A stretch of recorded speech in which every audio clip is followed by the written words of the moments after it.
ನಮಸ್ಕಾರ ಸ್ನೇಹಿತರೆ, ನಾನು ಇರೋದು ನಮ್ಮೂರಲ್ಲಿ ಆಯಿತಾ. ಈ ಒಂದು ಎಸ್ಟೇಟ್ ಹೆಸರು ಆದ್ರವಳ್ಳಿ ಎಸ್ಟೇಟ್ ಅಂತ. ಈ ಎಸ್ಟೇಟಲ್ಲಿ ನೋಡಿ, ಈಗ ನೀರು ಹೊಡೆದ್ಬಿಟ್ಟು ಹೂವಾಗಿದೆ ಕಾಫಿ.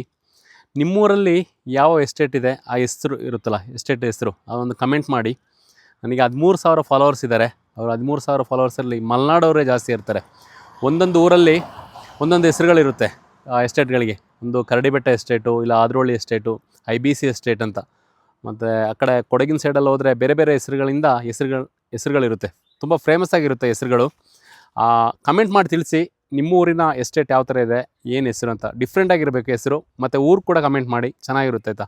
ಈ ಕಾಫಿ ಸೀಸನ್ ಆದಾಗ ಈ ಮಳೆ ಇಲ್ಲ, ಅದನ್ನು ನೀರು ಹೊಡೆದ್ಬಿಟ್ಟು ಹೂ ಬರ್ಸಿದ್ದಾರೆ, ಚೆನ್ನಾಗಿ ಕಾಣುತ್ತೆ ಇದೆ, ಸೂಪರ್ ಅಂತಲೇ ಹೇಳ್ಬೋದು. ಈಗ ಬಂದಾಗ ಇವರೊಂದು ಒಳ್ಳೆ ಹಾಡು ಹೇಳ್ತಿದ್ದಾರೆ. ಹಾಡು ಹೇಳಿ ನೋಡೋಣ ಅಣ್ಣ. ಹಾಡಿ ಮೇಲೆ ಹೇಳ್ಬೇಕಲ್ವಾ? ಹೂವಿನ ನನಗೆ ಕೆಲವು ಗೊತ್ತಿಲ್ಲ, ಸ್ವಲ್ಪ ಹೇಳ್ತೀನಿ ಅಷ್ಟೇ. ಹೇಳಿ. ಒಂದಕ್ಕಿಂತ ಚಂದ, ಅದು ಚೆನ್ನಾಗಿಲ್ಲ. ಚೆನ್ನಾಗಿಲ್ಲ, ಮತ್ತೆ ಯಾವ ಚೆನ್ನಾಗಿರೋದು ಹೇಳಿ. ಒಳ್ಳೇದು ಹೇಳ್ತೀನಿ. ಮುಗಿಲ ಮಲ್ಲಿಗೆ ಗಗನದ ತಾರೆ, ನಿನ್ನ ಸ್ನೇಹ ಈ ತೋಹಾಟ, ನನ್ನ ನುಡಿ. ಅದಕ್ಕಿಂತ ಇದ್ದು ಚಂದ ಯಾವ್ದು? ಹಸೂರಿನ ಬನಸಿರಿ, ಅದು ಮತ್ತೆ ಇನ್ನೊಂದು 2 ಇದಾವೆ ಹಾಡುಗಳು. ಯಾವ ನಿಮ್ದು? ನಮ್ದ ಹೆಗ್ಗೆವೆ. ಒಂದಿವ್ಸ ಹೇಳ್ತೀನಿ ತಡೀರಿ.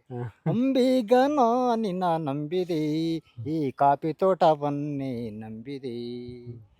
ಅಂಬಿಗ ನಾ ನಿನ್ನ ನಂಬಿದೆ, ಕಾಫಿ ತೋಟವನ್ನೇ ನಂಬಿದೆ. ಮಳೆರಾಯ ಬರಲಿಲ್ಲೆಂದು ಕಾದೆನು, ಆ ಸ್ವಾಮಿ ಸದ್ಯದಲ್ಲಿ ಬರ್ತೇನೆಂದು ಹೇಳಿದನು. ಅಂಬಿಗ ನಾ ನಿನ್ನ ನಂಬಿದೆ, ಈ ಕೋತ ಕಾಟವ ನಂಬಿದೆ. ಆಯ್ತು, ಚೆನ್ನಾಗಿ ಆಟ ಹೇಳಿದ್ರೆ. ಸುಮಾರಿದಾವೆ ಅಂದ್ರೆ ಯಾಕೆ ಹಾಡು ಹೇಳ್ಬೇಕಲ್ಲ? ಹೇಳ್ತೀವಿ ಅಂದ್ರೆ ಭಗವಂತ ಏನ್ ಗೊತ್ತಾ, ನಮ್ದು ಏನೋ ಒಂಚೂರು ಪ್ರಾಬ್ಲಮ್ ಅಂದ್ರೆ ಕಾಲು ನೋವು, ಗಂಟಲು ನೋವು, ಆ ಥರ. ಹೆಗ್ಗು ಅಂದ್ರೆ ಎಲ್ಲಿ ಬರುತ್ತೆ? ನಾವು ಚಿಕ್ಕದ್ರಲ್ಲಿ ಇರಬೇಕಾದ್ರೆ ಈ ಥರ ತೋಟಕ್ಕೆ ನೀರು ಹೊಡೆಯೋರೆಲ್ಲ ಬಂದ್ಬಿಟ್ಟು ಇಲ್ಲಿ ಸ್ನಾನ ಮಾಡ್ತಿದ್ವಿ. ಆ ಒಂದು ನೆನಪು ಇಲ್ಲಿ ಬರ್ತಿದೆ. ಈಗಂದರೆ ಕಾಫಿಗೆ ಹೂವಾಗಲಿಕ್ಕೋಸ್ಕರ ನೀರು ಹೊಡೆಯೋಂಥ ಒಂದು ಸೂಪರ್ ವೈಬ್ ಅಂತಲೇ ಹೇಳ್ಬೋದು ಇಲ್ಲಿ.